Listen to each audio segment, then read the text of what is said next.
আজ হঠাৎ খেলার মাঠে এসে ইচ্ছে হলো তালশাঁস খাওয়ার। যেমনি ইচ্ছা তেমনি কাজ।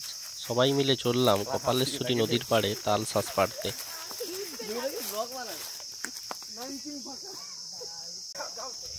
আজ 16ই মে 2024 শুক্রবার। আমরা যেহেতু এখন স্কুল কলেজের ছুটির উপভোগ করছি, গরমের ছুটি, তাই সবাই মিলে আনন্দ করে চললো তালশাঁস পাড়তে। কপালেশ্বরী নদীর দিকে আমরা এগিয়ে যাচ্ছি। এই দেখুন, এটা হচ্ছে কপালেশ্বরী নদী, যেটা আমাদের বাড়ির একদম সামনেই অবস্থিত, যেটা হচ্ছে একদম দক্ষিণ দিকে আছে। এর পাড়েই আমরা তাল পাড়বো। এই যে দেখুন, তাল গাছগুলো এখানে সারিবদ্ধভাবে আছে, এখান থেকে আমরা তাল সংগ্রহ করব আজকে। অলরেডি তারা পৌঁছে গেছে ওখানে, আমি যাচ্ছি। আমাদের চনা ভাই অলরেডি গাছে উঠে গেছে, মগডালে দেখুন লাল জামা পরা। নিচে রাজু আছে, রাজু উঠছে। এরা গাছে ওঠায় খুব পারদর্শী, যেখানে উঠতে বলবেন এরা ঠিক উঠে যাবে। দেখুন তাল গাছে কিভাবে উঠছে, কত ঝুঁকিপূর্ণ কাজ এটা। উঠে গেছে মগডালে। এই ধরনের আরও অ্যাডভেঞ্চারাস ভিডিওগুলো পেতে আমাদের সঙ্গে যুক্ত হয়ে থাকুন এবং লাইক, শেয়ার, কমেন্ট করে আমাদেরকে সাপোর্ট করুন।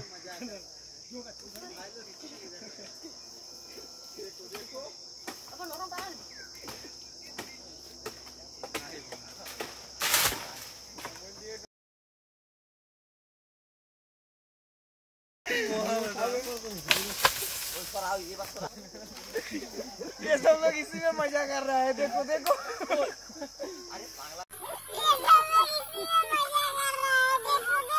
सीधर के लिए जा, सीधर के लिए। सेट सेट दो दो दो मारामारी करी।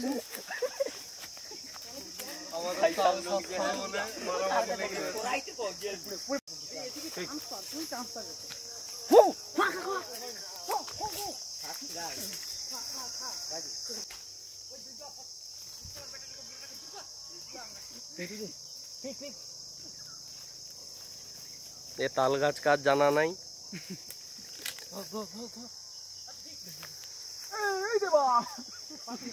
এখন আমাদের তাল নিয়ে বাড়ি ফেরার পালা। সবাই দেখুন কীরকম ভাবে লুফালুফি করছে, খুব মজা হচ্ছে। এদিকে পাঁচু ভাই আমাদের বসে গেছে, এখানে কাটার কিছু নেই, তাই সেই একটা কাঠ দিয়ে সে তালটাকে কাটার চেষ্টা করছে। সবাই আনন্দ উপভোগ করছে এটা নিয়ে। এই দেখুন ও খাচ্ছে, খুব মিষ্টি বললো, খুব টেস্টি। আরও চাইছে অনেকে। মানে আমাদের বাড়ি ফেরার পালা, এগুলো নিয়ে আমরা বাড়ি ফিরবো এখন। এতগুলো তাল হয়েছে। এই যে আমরা আসছি, আস্তে আস্তে চলে এসছি বাড়ির প্রায় কাছেই। পরিচয় করিয়ে দিই, প্রথমে যে গেল সে হচ্ছে রাজু, তারপর দেবব্রত, এরপর আসছে আমাদের আশিস, এরপর গোপাল। গোপাল একটু হাই করে দাও, গোপাল হাই করো, হাই, ঠিক আছে। এরপর সুমন,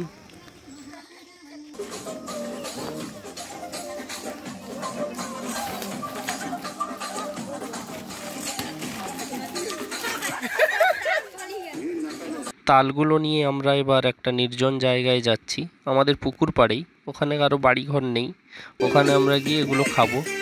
সবাই বসে পড়েছে, রেস্ট নিচ্ছে, এটা কাটা হবে। এরকম আরও অ্যাডভেঞ্চারাস মজার মজার ভিডিও পেতে আমাদের চ্যানেল মাটির কথা 96 সাবস্ক্রাইব করে অল নোটিফিকেশানটি অন করে রাখবেন। ধন্যবাদ। বিকাশ, আমি, রাজু তিনজনে মিলে তালশাঁসগুলো কাটলাম, সবাই মিলে খেয়ে বাড়ি ফিরলাম।